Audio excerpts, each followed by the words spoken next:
And Lady C, well, have had so many brilliant questions coming in from our outspoken members. So I want to get straight to them. Muday says, Lady C, Archewell was found to be delinquent earlier in the year. Is it close to Archewell filing its second lot of accounts? I noticed on Charity Watch that it was noted they have not been filed. And where are the Sussex pair getting their money from to sustain their lifestyle? Is it from donations? Well, Harry and Meghan's Archewell cannot take donations from the public.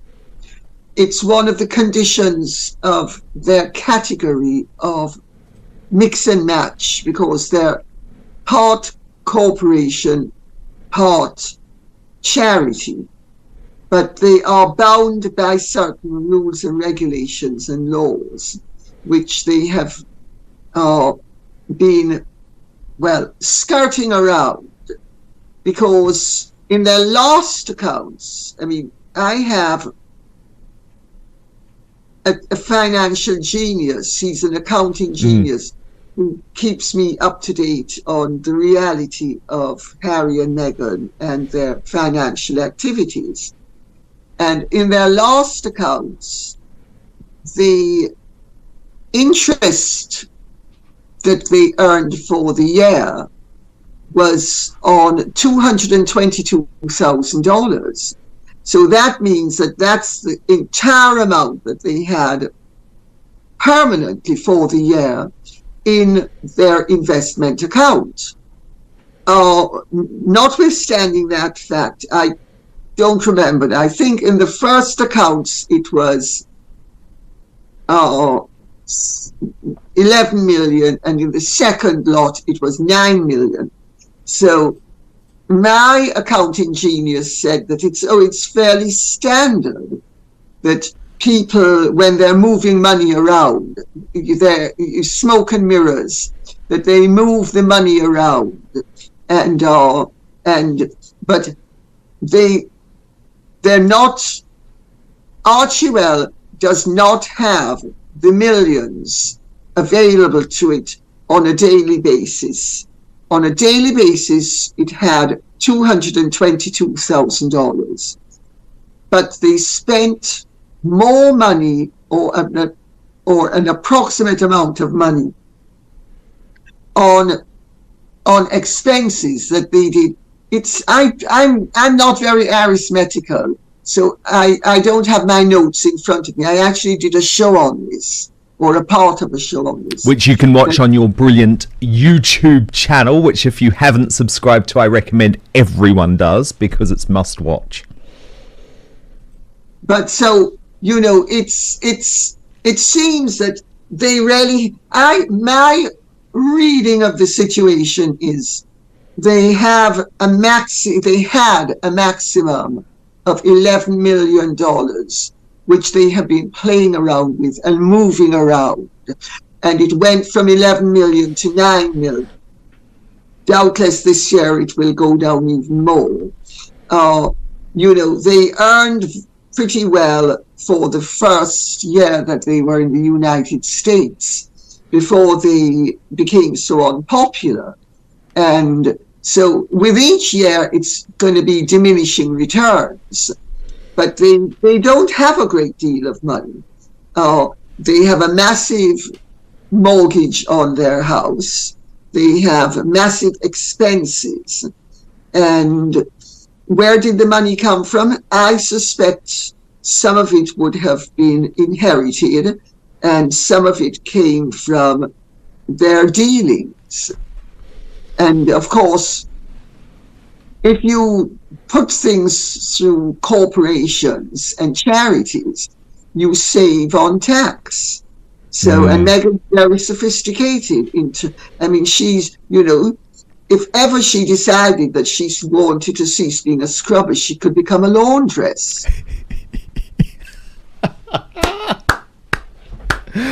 Oh, I bow down to you, Lady C. My goodness, that's hilarious. Okay, Dave Murphy from Australia, and he's a big fan of yours, Lady C. He asks, Harry looks miserable to me. I think he is stuck between a rock and a hard place, but can Lady C see a scenario where Harry could return to the UK, and how would joint custody work in the event he chose to leave Meghan so he could still see the kids?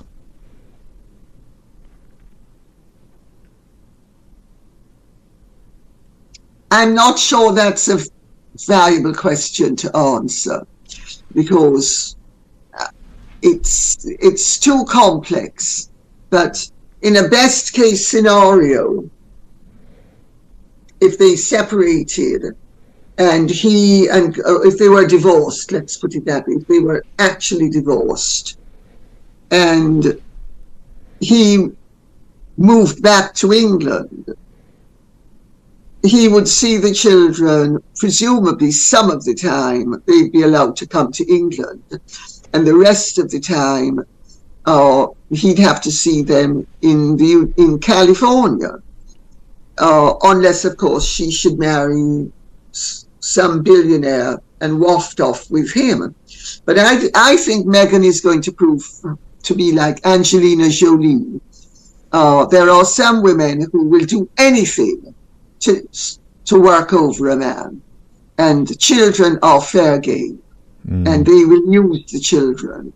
And I have little doubt that if there was a divorce, unless it was in Meghan's worldly interest, she would bend over backwards to be as nasty as possible. That's just her personality.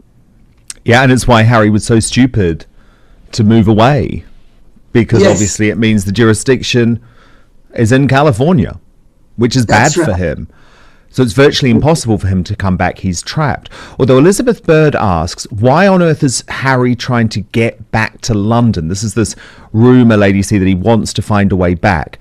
Also, does Lady C believe that Harry and Meghan are in fact separated? Just when we thought the Meghan and Harry rumour mill had quieted down, Lady Colin Campbell has set it ablaze again. In a recent appearance, the outspoken royal commentator dropped a cryptic statement, and it's making headlines. There's a story to come out. The context: pregnancy speculation and trouble in Meghan and Harry's marriage. But what is the story? Is it a strategic leak, a baseless rumor, or a hint of something deeper? Let's take a closer look at what she said and what it could mean. During a recent discussion on the state of the Sussexes, Lady C didn't confirm anything directly. But when asked about Meghan possibly being pregnant or the state of her marriage with Prince Harry, she leaned in with this statement. I can't go into detail, but there's a story to come out. It's significant. No dates, no specifics, just enough of a breadcrumb to trigger headlines, social media speculation. I don't believe a thing that comes out of Harry and Meghan's mouth. I know that they were trying to say last year, not now, last year, that they were separating. And I said at the time, I'd heard it from two very reliable sources, but I was not prepared to believe it until I actually saw it happen. And I know the marriage is very volatile and very up and down, which it would be, because they're both pretty unstable and volatile individuals. But I don't think it's positively volatile. Say, it's not an Italian marriage with, and then you hug and make up and it's all blood, and it's not blood, it's all thunder, but no lightning to strike anybody. I think their marriage is, I think they're both very toxic personalities. And two toxic personalities, when they're not fighting, everybody else will be fighting each other. And I mean, I don't really want to answer the question too particularly, because I don't believe in speculating. No, indeed.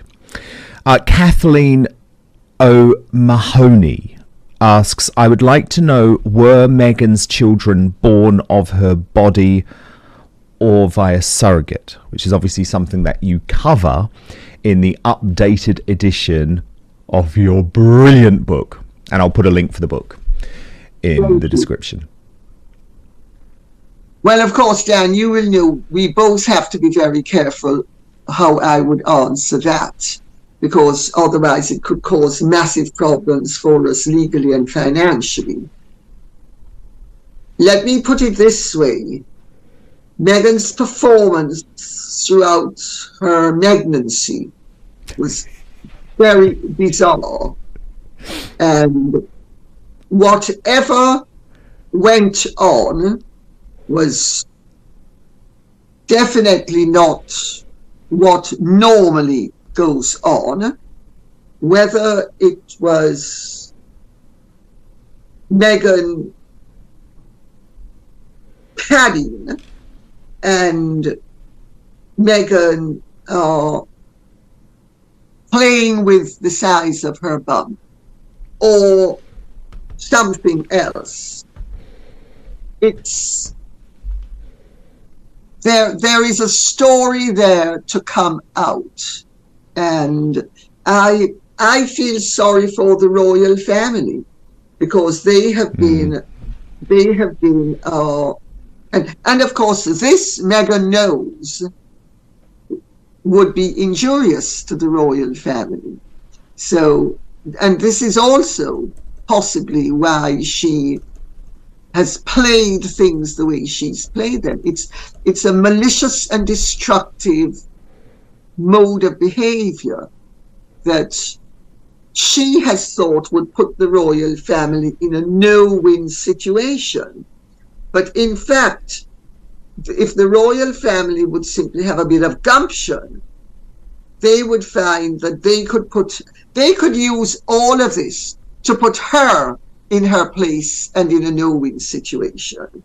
But they're obviously either not resourceful enough, not imaginative enough, not experienced enough, and not brave enough. But it would take great courage, because unless it were properly handled, it could very adversely rebound upon them.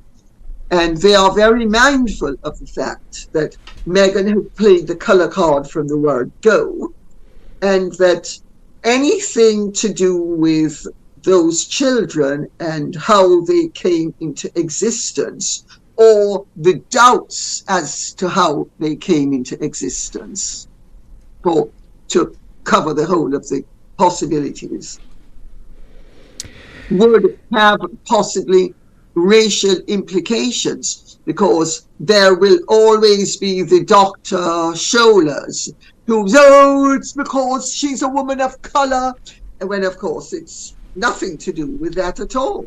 No. I mean, women of colour give birth every single day of the week without any irregularities and any speculation. And I've never known another woman of colour or another woman without colour to have performed in a pregnancy the way Meghan did. I mean, that bump had more ups and downs than Elizabeth Taylor and Richard Burton's marriage. You're coming up with them today. Lady C is on fire. What I just want to say about this Lady C is that I'm not very across the birth of Lilibet, because obviously that took place in California, but I was very, very closely covering the birth of Archie.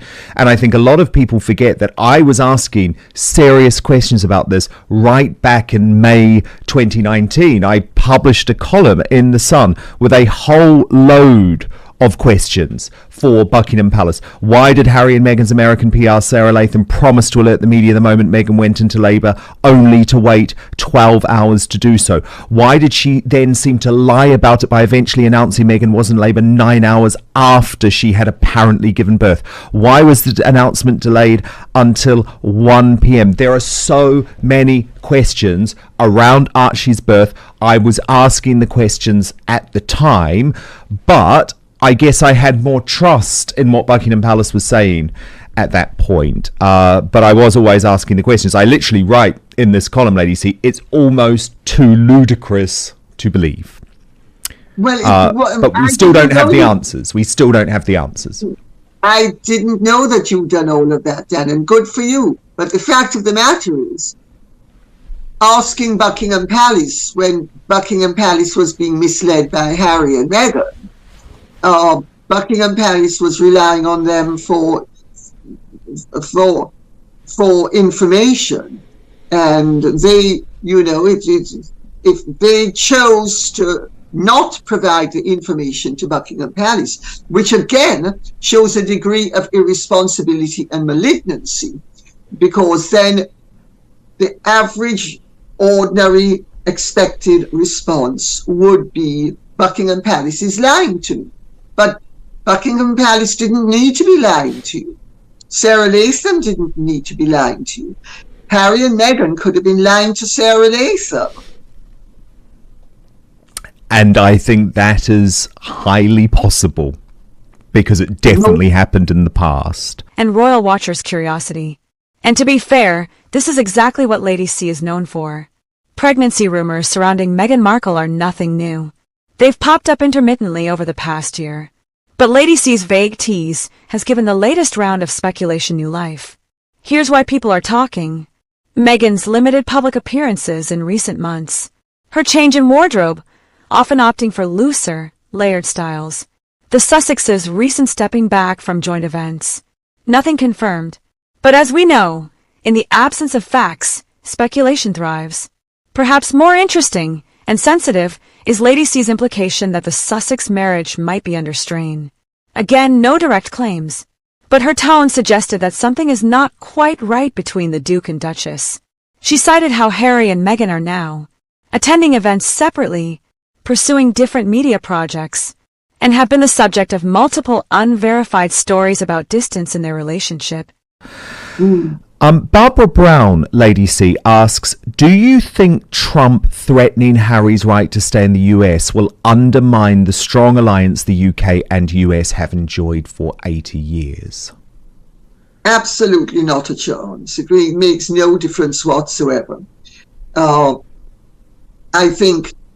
I don't think Trump is, if he gets in, is going to kick Harry out. Remember, Harry was let in under Trump's presidency, not under Biden's. Biden has protected him, but Trump is the one who let him. So, which was quite correct of Trump to do, incidentally. But I do not see that anybody of any political persuasion in the United States is not going to find a way of accommodating the prodigal son of one of its main allies. But if he did, I think it would gain a lot of respect from people on both sides of the Atlantic, and I do not think it would undermine the relationship any more than the relationship has already been undermined by various lawsuits. For instance, the NatWest 3, we are always sending people to America that America says committed crimes, that even when the crimes weren't committed in America, they never send anybody to us. So, we need to grow up and realize that we're the tail and it's the dog, and we should stop allowing it to wag us. Yes. I think we need to have some dignity. Enkiss asks Lady C, does Lady C believe His Royal Highness William the Prince of Wales is acting in the role of Prince Regent, albeit without the title? No, absolutely not. I think he is not a regent. Charles is very much in command. I think in the last years of the late Queen's reign, Charles was incorporated more and more into the role as almost as a mini monarch, without being. It was a soft regency, some people say, but I wouldn't have actually said that's actually accurate. I think it was more. Charles was very much the vice president, and the Queen was the president. and she was in charge. And that's pretty much what's happening again, but Charles is much more, and Charles has the reins very firmly in his hands, in a way that the Queen had started to let go of some of the reins, not all, but some. But Charles is, he enjoys being king, and he's not prepared to relegate his role and share his power at this point, because he doesn't need to.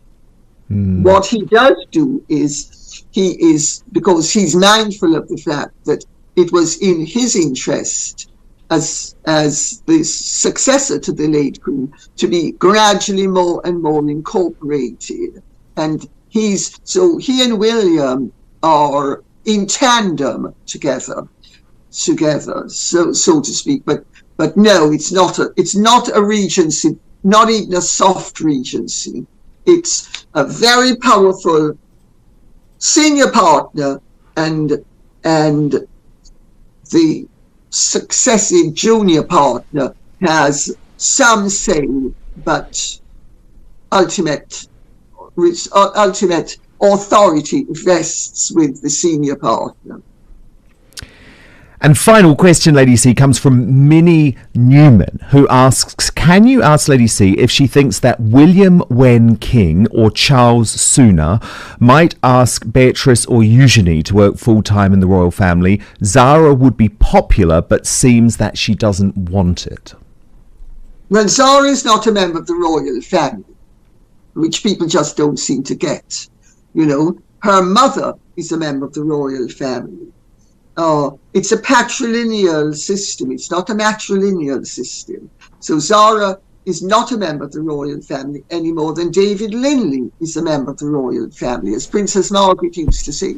Just because my children have a mother who's a princess doesn't make them royal. They're not royal.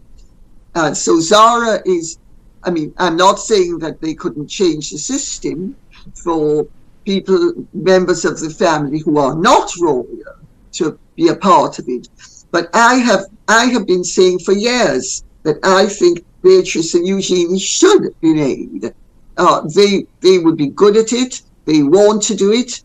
And I always thought it was an act of folly. And I've been saying now for many years, Princess Anne has started to say it, but I've been saying it long before anybody else, that this whole business of a cut-down monarchy was going to prove to be a disaster. It was obvious that it was going to prove to be a disaster. But if you didn't know, if you weren't as involved as I used to be with charity work, and you didn't really know the way the establishment worked, the way I do, it was very easy to miss it. And Charles's attitude, which, and I have to say, I think William has some of that as well. They don't get that we are not Denmark. Denmark's full population is half of London's. You know, we're not Sweden. We're not Norway. These are countries, irrespective of their landmass, that have tiny populations relative to ours. You know, there's little for them to do. There's an awful lot for the royals to do in this country. And most of it, 98% of what they do, goes unsung and is not reported in the mainstream media.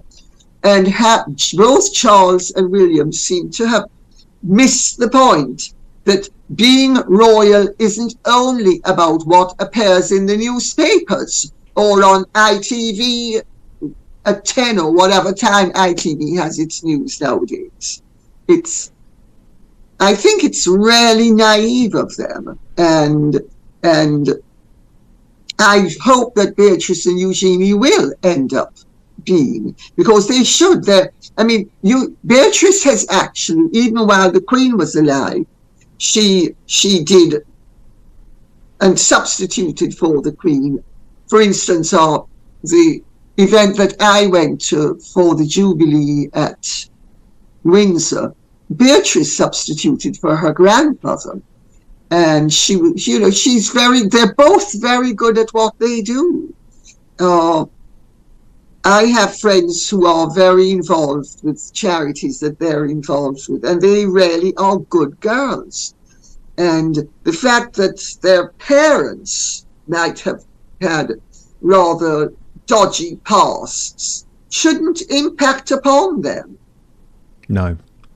No, and I think you're right. This is not a slimmed down monarchy now, Lady C. It's positively anorexic. And they need boots on the ground. Could this be the story Lady Colin Campbell says is coming? Or is she referring to something even more personal? One reason this kind of speculation gains traction is that Meghan and Harry rarely respond to rumors. They prefer to speak on their own terms through curated interviews, documentaries, and memoirs. But when they stay silent on whispers like this, people start filling in the blanks themselves. And in that vacuum, commentators like Lady C thrive. Is Meghan Markle pregnant? Is her marriage to Prince Harry under pressure? Or is this just another case of Lady C stirring the pot to keep the headlines spinning? Hard to say, but one thing's for sure, when she says there's a story to come out, people listen. Whether that story is based in fact or fueled by agenda remains to be seen. So what's your take? Is Lady C sitting on real intel? Or is this just another royal distraction? Let us know in the comments. And if you enjoy commentary that cuts through the noise, hit like, subscribe, and tap the bell for more.